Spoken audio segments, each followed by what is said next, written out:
વિશ્વના કેટલાક દેશો આખા વર્ષ દરમિયાન અસંખ્ય રજાઓ આપે છે, જેનો લાભ તમે મુસાફરી કરીને અથવા તો પરિવાર સાથે સમય વિતાવીને લઈ શકો છો.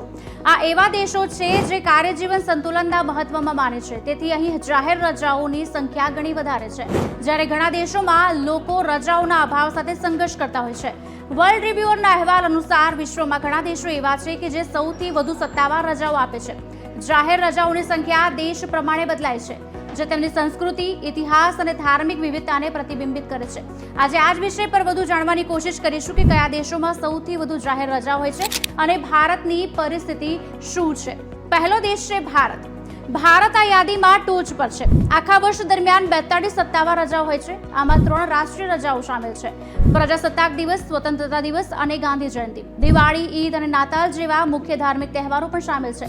વધુમાં વિવિધ રાજ્યોની પોતાની સ્થાનિક રજાઓ હોય છે, જે ભારતની સંસ્કૃતિ, વિવિધતા અને વિવિધતામાં એકતાની ભાવનાને પ્રતિબિંબિત કરે છે.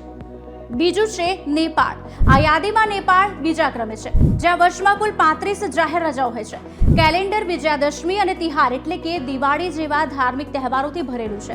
આ મુખ્ય તહેવારો લાંબી રજાઓ સાથે હોય છે, જે સ્થાનિકો અને પ્રવાસીઓ બંને માટે આરામ અને મનોરંજનની તકો પૂરી પાડે છે. ત્રીજું છે ઈરાન. ઈરાનમાં આખા વર્ષ દરમિયાન 26 જાહેર રજાઓ હોય છે.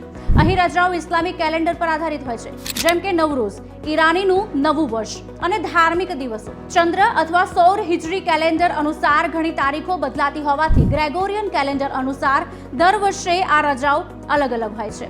મ્યાનમારમાં પણ 26 રજાઓ છે. આ મુખ્યત્વે બૌદ્ધ ધાર્મિક તહેવારો અને રાષ્ટ્રીય ઉજવણીઓ સાથે સંકળાયેલું છે. થિંગયાન ન્યૂ યર, વોટર ફેસ્ટિવલ જેવા મુખ્ય તહેવારો દરમિયાન લાંબી રજાઓ હોય છે. વધુમાં ચંદ્ર કેલેન્ડર અનુસાર ઘણી રજાઓ પણ માનવામાં આવે છે. શ્રીલંકામાં વર્ષ દરમિયાન કુલ 25 જાહેર રજાઓ હોય છે.